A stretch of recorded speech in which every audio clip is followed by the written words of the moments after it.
जय जगन्नाथ समस्त को स्वागत। तेज आज पे भिडियो तुमर साहित्य बही पाठ 7 उत्कल संतान ए सुंदर पद्य भाग में प्रश्न उत्तर गुड़िक आलोचना करने।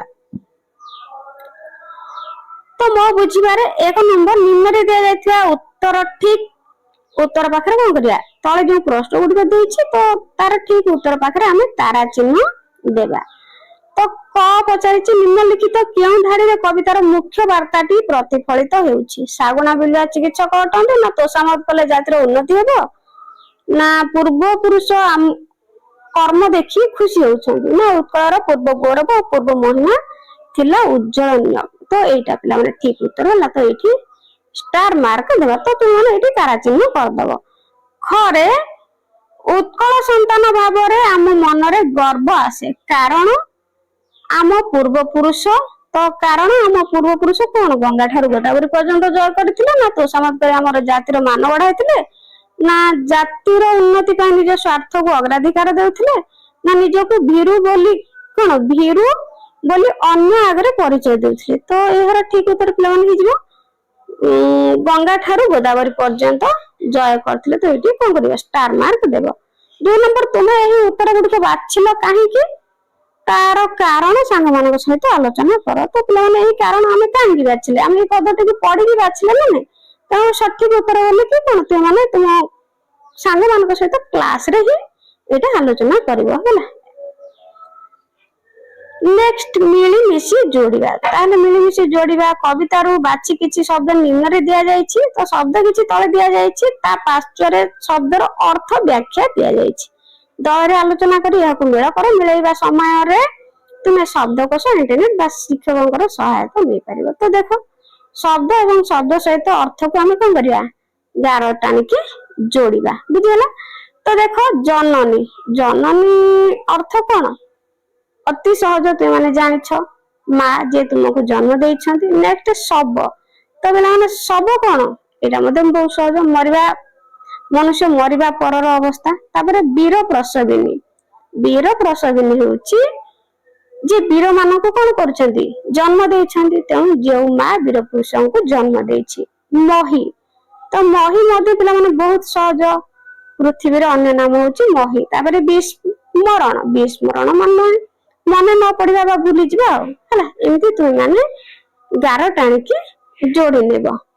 नेक्स्ट पद्यांश ऊपर आलोचना। तो पद्यांश ऊपर आलोचना करिया कवितार गोटे पद तळे दिया जायछि से पदटी को पढ़ बुझ सांग मान सह आलोचना करी उत्तर लिख। तो पढ़िबा बुझिया कोन कविता देइछि देखो उठरे उत्कल संतान उठिबु तु केते दिने पूर्व गौरव पूर्व महिमा पढ़िबो कि केबे मने। तो एटा पिला माने हम बेले भी एई चैप्टर टी थिला ना तो पुनी बुलिबा लेके तुम पई कि आसीछि परिबा यार उत्तर। तेरे उत्तर उत्कलर विभिन्न अंचल पड़ोश राज्य रे मिसी जाइथिला स्वतंत्र उत्कल बोली किछि नथिला। तेणु से विच्छिन्न अंचल को एकत्रित करी स्वतंत्र उत्कल प्रदेश गठन करने को उत्कल गौरव मधुसूदन दास प्राणपणे कोन उद्यम करथिले। सेथिपई से उत्कलर प्रत्येक संतान को चेताई देवा उद्देश्य रे आह्वान दे गाइथिले हे उत्कलर संतान माने तुमे माने आ सोई रुह नाई आउ केबे तुम उठिबो तुमर सेई अतीतर गौरव और महत्व केबे मन पड़िबो। नेक्स्ट चिंता करिबा कविताटी को पुणी थरे पढ़ो निम्नलिखित प्रश्नर उत्तर लेख। तो कोन प्रश्न रहिछि करे स्वार्थपर व्यक्ति मानकु काहा सहित तुलना करा जायछि। उत्तर स्वार्थपर व्यक्ति मानकु सागुना बिलुआ सहित तुलना करा जायछि। एही कविताटी एक जाति प्रेम सृष्टिकारी कविता काहेकि। उत्तर एही कवितार ए जातिर अतीतर गौरव कथा को कवि मने पकाई देइछंती। जाति को पाइबा पई कोन कोन करबा को हेबो ताहा से आह्वान दे कहिसंती। एहा को पाठ कले मन रे जाति प्रेम भाव सृष्टि हेबो। तेनु एहा एक जाति प्रेम सृष्टिकारी कविता।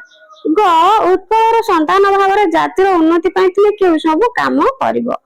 उत्तर उत्कलर संतान भाव रे मु प्रथमे मो माटी मा को भल पाइबी मोर पूर्व पुरुषों महनीय कीर्ति कथा को मने पकाइबी निज स्वार्थ कथा न भावी जातिर उन्नति पई कार्य करिबी शयने सपने जागरण रे मु मो जन्म माटी उत्कलर उन्नति पई लागि पड़िबी। एपरि कि प्राण बलि देबा को पड़िले पछ घुंचा देबी नाही।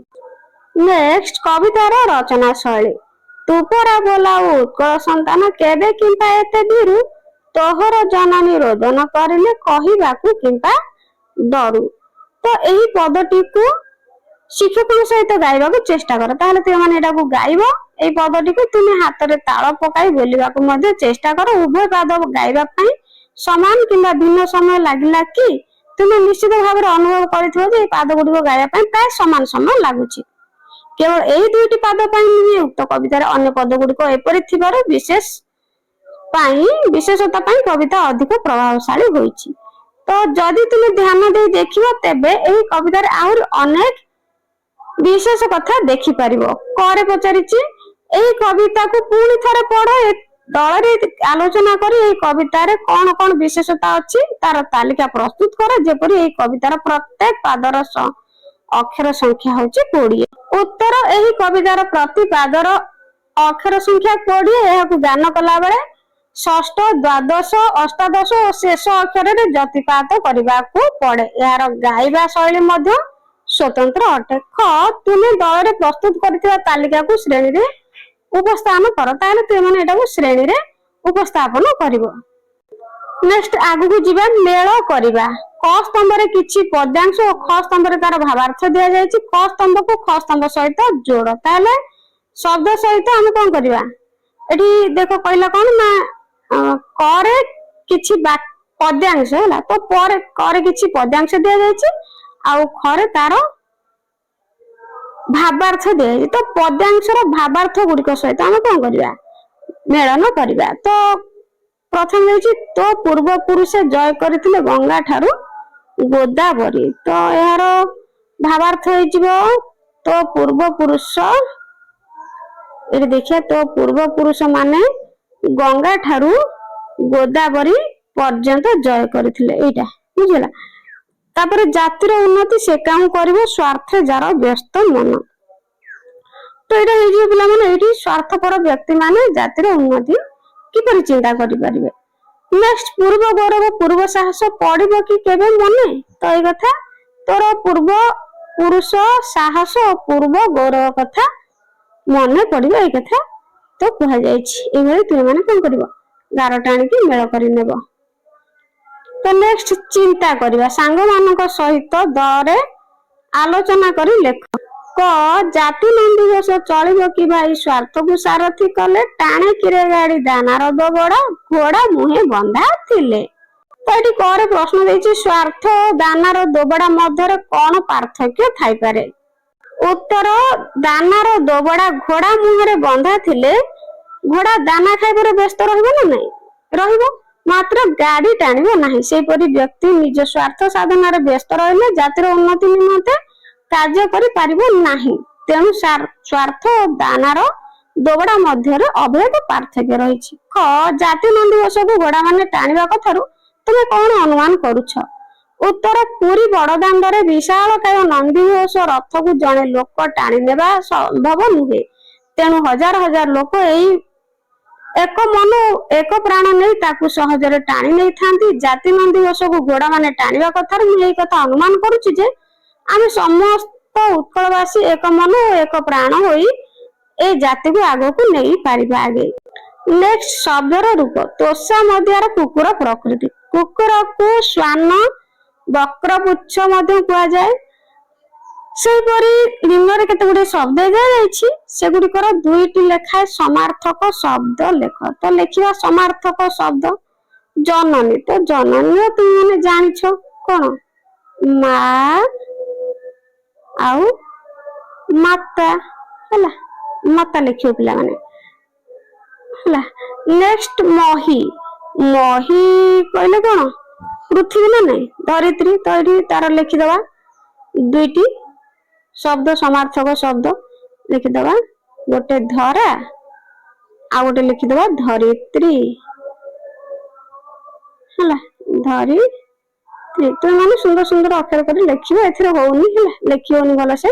नेक्स्ट स्वर्ग स्वर्ग रो पिला माने होची त्रिदशालय हबो हला त्रिदशालय लिखिबो त्रिदशालय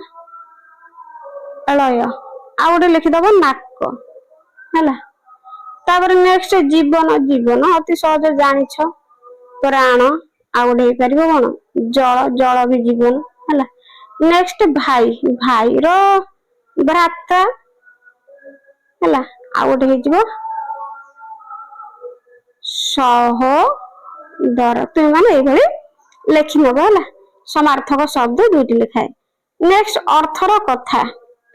କଣ ଅର୍ଥର କଥା? କରେ ଜାତି ନନ୍ଦିଘୋଷ ଚଳିବ କି ଭାଇ ସ୍ୱାର୍ଥକୁ ସାରଥି କଲେ। ଏଇ ପଦାଂଶରେ ଚଳିବ ଶବ୍ଦ ବଦଳରେ ରହିବ ଶବ୍ଦ ବ୍ୟବହାର କରି ପଡ। ତ ଏହି ଶବ୍ଦକୁ ବଦଳାଇ ଦେବା ଫଳରେ ପଦାଂଶଟିରେ କିଛି ଅର୍ଥ ବଦଳୁଛି କି?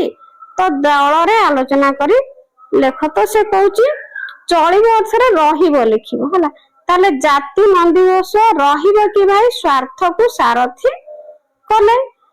ତେବେ ଏହି ଶବ୍ଦକୁ ବଦଳାଇ ଦେବା ଫଳରେ ପଦାଂଶଟିର କିଛି ଅର୍ଥ ବଦଳୁଛି କି? ତ ବଦଳିବ ନା ନାଇଁ। ତେଣୁ ଦେଖ ଦଳରେ ଆଲୋଚନା କରି କୁହ। ତ ଲେଖିବା ଉତ୍ତର। ଉତ୍ତର ଏହି ପଦାଂଶରେ ଚଳିବ ଶବ୍ଦ ବଦଳରେ ରହିବ ଶବ୍ଦ ବ୍ୟବହାର କଲେ ପଦାଂଶର ଅର୍ଥ ବଦଳିଯିବ। ଚଳିବ ଅର୍ଥ ଚଳମାନ ହେବା ମାତ୍ର ରହିବ ଲାଗିଲେ ଏହା ଅଟକି ଯିବାକୁ ବୁଝାଇବ। କବିତାର ସମ୍ପୂର୍ଣ୍ଣ ଭାବାର୍ଥ ବଦଳିଯିବ। ନେକ୍ସଟ ଖ କବିତାର ପ୍ରତ୍ୟେକ ଶବ୍ଦର ବିଶେଷ ମହତ୍ଵ ଅଛି। ଯଦି ଏହି ଶବ୍ଦ ବଦଳା ଯାଏ ତାହେଲେ କବିତାର ଅର୍ଥ ବଦଳିଯିବା ସହ ସୁନ୍ଦରତା ମଧ୍ୟ ନଷ୍ଟ ହୁଏ। ଆଗକୁ ଯିବା। ତଳେ କିଛି ପଦ୍ୟାଂଶ ଦିଆଯାଇଛି। ପଦ୍ୟାଂଶଟିର ଶୂନ୍ୟ ସ୍ଥାନରେ ପାଖାପାଖି ସମାନ ଅର୍ଥ ଥିବା କିଛି ଶବ୍ଦ ଦିଆଯାଇଛି। କବିତା ଅନୁସାରେ ଉପଯୁକ୍ତ ଶବ୍ଦକୁ ବାଛି ଶୂନ୍ୟ ସ୍ଥାନ ପୂରଣ କର। ତେବେ ପୂରଣ କରିବା। 1 ନମ୍ବର ତୁମନେ ଭାବୁଛୁ ଡ୍ୟାସ୍ କରି ବଢାଇବୁ ଜାତି ମାନ। ତେବେ ଏଇଠି ଲେଖିଦେବ ପିଲାମାନେ ତୋଷା ମଦ ହେଲା। ତୋଷା ମଦ। ନେକ୍ସଟ ତୋଷା ମଦିଆର ଡ୍ୟାସ୍ ପ୍ରକୃତି ଅଇଁଠା ପତର ଧ୍ୟାନ। ତ ଅଇଁଠା ପତରେ ଧ୍ୟାନ। ତୋଷା ମଦିଆର କଣ କୁକୁର ପ୍ରକୃତି, କୁକୁର। 2 ନମ୍ବର ତୋହର ଡ୍ୟାସ୍ ବୀର ପ୍ରସବିନୀ ଧୂଳିରେ ପଡ଼ିଛି ଦେଖ। ତ ଏଠି ତୋହର ଜନନୀ ଆମେ କବିତାରୁ ପଢିଛେ ମଧ୍ୟ। ନେକ୍ସଟ ଜନସମାଜରେ ଏ ଡ୍ୟାସ୍ ମଧ୍ୟରେ କିପରି ଦେଖାଉ ମୁଖ। ତାହେଲେ ଏଠି ହେଇଯିବ ଏ ମହି ହେଲା। ନେକ୍ସଟ 3 ନମ୍ବର ତୁ ପରା ବୋଲାଉ ଉତ୍କଳ ଡ୍ୟାସ୍ ତେବେ କିମ୍ବା ଏତେ ଭୀରୁ। ତ ଉତ୍କଳ କଣ ପିଲାମାନେ ସନ୍ତାନ। ତୋହର ଜନନ ଡ୍ୟାସ୍ କରିଲେ କହିବାକୁ କିମ୍ବା ଡରୁ। ତ ରୋଦନ କରିଲେ, ରୋଦନ ହେଲା। ଏମିତି ଲେଖିନେବ। ନେକ୍ସଟ ପ୍ରତୀକ। ତ କରିଦେଇଛି ଶାଗୁଣା ଏକ ପକ୍ଷୀର ନାମ। ନନ୍ଦିଘୋଷ ହେଉଛି ଜଗନ୍ନାଥଙ୍କ ରଥର ନାମ। କବିତାରେ ଏହି ଦୁଇଟି ଶବ୍ଦ ଶାଗୁଣା ପକ୍ଷୀ କିମ୍ବା ଜଗନ୍ନାଥଙ୍କ ରଥ ପାଇଁ ବ୍ୟବହାର କରାଯାଇ ନାହିଁ। ତେବେ କବିତାରେ ଉକ୍ତ ଦୁଇଟି ଶବ୍ଦ କେଉଁ ଅର୍ଥରେ ବ୍ୟବହାର କରାଯାଇଛି ସାଙ୍ଗମାନଙ୍କ ସହ ମିଶି କଣ କରିବ ଆଲୋଚନା କରି ଖାତାରେ ଲେଖ। ଉତ୍ତର କବିତାରେ ଶାଗୁଣାକୁ ସ୍ୱାର୍ଥପର ବ୍ୟକ୍ତି ଅର୍ଥରେ ଏବଂ ନନ୍ଦିଘୋଷକୁ ବିଶାଳତ୍ୱର ପ୍ରତୀକ ଭାବରେ ବ୍ୟବହାର କରାଯାଇଛି। ନେକ୍ସଟ ଖ କବିତାରୁ କିଛି ଶବ୍ଦ ତଳେ ଲେଖାଯାଇଛି। ସେହି ଶବ୍ଦ ଗୁଡିକ ମଧ୍ୟରୁ ଜାତିର ଉନ୍ନତି ଓ ଜାତିର ଅବନତି ସହ ସମ୍ପର୍କିତ ଶବ୍ଦ ଗୁଡିକୁ ବାଛି ଉପଯୁକ୍ତ ସ୍ଥାନରେ ଲେଖିବା। ତାହେଲେ କିଛି ଶବ୍ଦ ଦିଆଯାଇଛି ସେଥି ମଧ୍ୟରୁ କେଉଁ ଗୁଡିକ ସବୁ ଜାତିର କଣ ଉନ୍ନତି ପାଇଁ ଶବ୍ଦ ଦିଆଯାଇଛି ଆଉ କିଛି ଅବନତି। ତ ପ୍ରଥମେ ସେଇ ଜାତିର ଆମେ ବାଛିକି ସବୁ ଲେଖିବା, ଉନ୍ନତି କଥା ଲେଖିବା। ତ ପିଲାମାନେ ଏଠି ଉନ୍ନତି କଣ ହେଇପାରିବ ପୁଣ୍ୟ ପ୍ରଥମେ ନେବା। କଣ ପୁଣ୍ୟ ଜାତିର ଉନ୍ନତିରେ ଯିବ। ନେକ୍ସଟ କୁକୁର ପ୍ରତି ତ ହେବନି ନିଃସ୍ୱାର୍ଥ ହେଲା। ନିହି ସ୍ୱାର୍ଥ ହେଲା। ନେକ୍ସଟ ଆଉ ଗୋଟେ ଲେଖିପାରିବା ସୁସନ୍ତାନ ହେଲା। ସୁ ସନ୍ତାନ। ଆଉ ଗୋଟେ ଲେଖିପାରିବା ବୀର। ତ ଏଗୁଡିକ ସବୁ କଣ ଜାତିର ଉନ୍ନତି ପାଇଁ ସବୁ ଏଇ ଶବ୍ଦ ଗୁଡିକ ଆମେ ବ୍ୟବହାର ବା ପ୍ରୟୋଗ କରିପାରିବା। ତ ନେକ୍ସଟ ଜାତିର ଅବନତି କଥା ଲେଖିବା। ତ ଜାତିର ଅବନତି ଆଉ ବାକି ଗୁଡିକ ଯାହା ରହିଲା ତ ବାକି ଗୁଡିକ ରହିଲା ତୋଷା ମଦିଆ,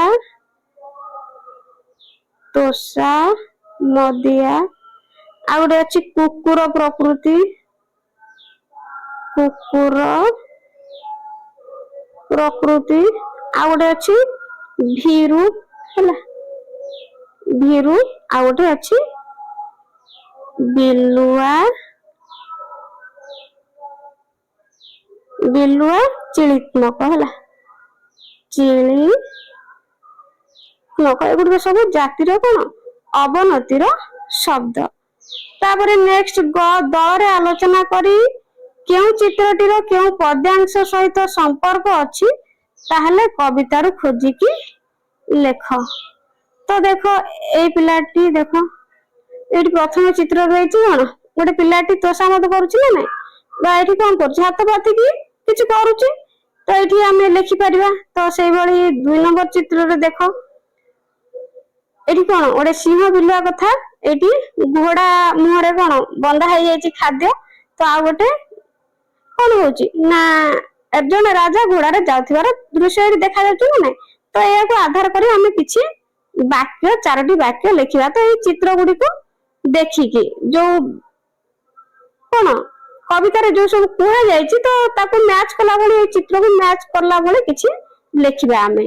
ତାହେଲେ ଏଇଠି ଲେଖ, ପ୍ରଥମ ଚିତ୍ର ପାଇଁ ଏମିତି ଲେଖିଦବ ଉତ୍ତର। ତୁମନେ ଭାବୁଛୁ ତୋଷାମଦ କରି ବଢାଇବୁ ଜାତି ମାନ, ତୋଷାମଦିଆର କୁକୁର ପ୍ରକୃତି ଅଇଁଠା ପତରେ ଧ୍ୟାନ। ତ ଏଇ ଚିତ୍ର ସହିତ ଏଇ କବିତାଟି କଣ କରିବ, ଏଇ ପଦଟି ମ୍ୟାଚ କରୁଛି କବିତାର ଏଇ ପଦଟି। ତ ନେକ୍ସଟ ଦ୍ୱିତୀୟ ଚିତ୍ର ପାଇଁ ଜାତିର ଉନ୍ନତି ସେ କାମ କରିବ ସ୍ୱାର୍ଥେ ଯାର ବ୍ୟସ୍ତ ମନ, ଶାଗୁଣା ବିଲୁଆ ଚିକିତ୍ସକ ହେଲେ ସବକି ପାଇବ ପ୍ରାଣ। ନେକ୍ସଟ ଦେଖ ଘୋଡା କଥା କହିଛି। ତ ଜାତି ନନ୍ଦିଘୋଷ ଚଳିବ କି ଭାଇ ସ୍ୱାର୍ଥକୁ ସାରଥି କଲେ, ଟାଣିକିରେ ଗାଡି ଦାନାର ଦୋବଡା, ଘୋଡା ମୁହେ ବନ୍ଧା ଥିଲେ। ନେକ୍ସଟ ତୋ ପୂର୍ବ ପୁରୁଷେ ଜୟ କରିଥିଲେ ଗଙ୍ଗା ଠାରୁ ଗୋଦାବରୀ, ତାଙ୍କରି ଓର ସେ ଜନ୍ମ ପାଇ ତୁଇ କେଉଁ ଗୁଣେ ତାଙ୍କୁ ସରି। ତ ଏମିତି ଚିତ୍ର ଗୁଡିକର ପଦ ସବୁ ଏଗୁଡିକ ଲେଖିନେବ।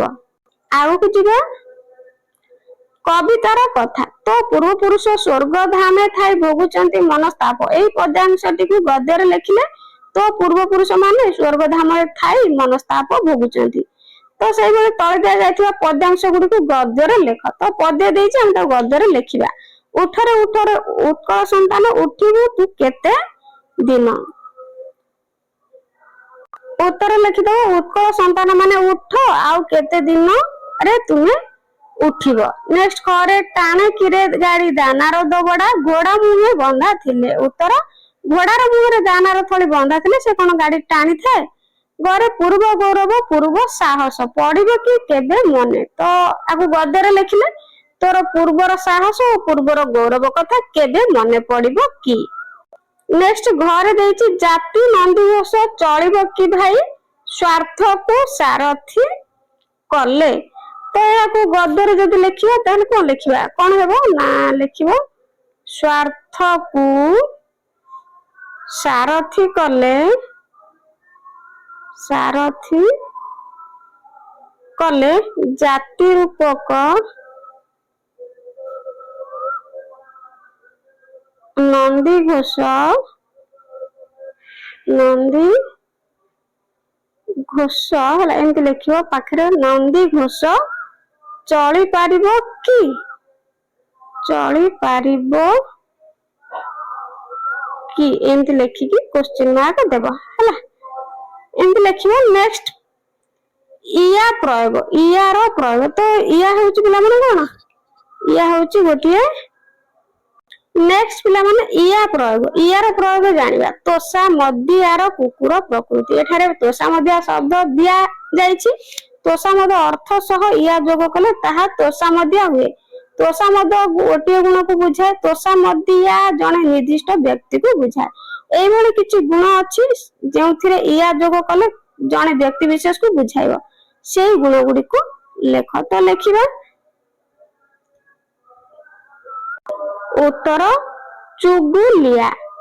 ତ ଏଠି କଣ କରିବ ପିଲାମାନେ, ଚୁଗୁଲିଆ କହିଲେ ଚୁଗୁଲି କରୁଥିବା ବ୍ୟକ୍ତି। ନେକ୍ସଟ ତେଲିଆ, ତ ଖୋସାମତି କରୁଥିବା ବ୍ୟକ୍ତି।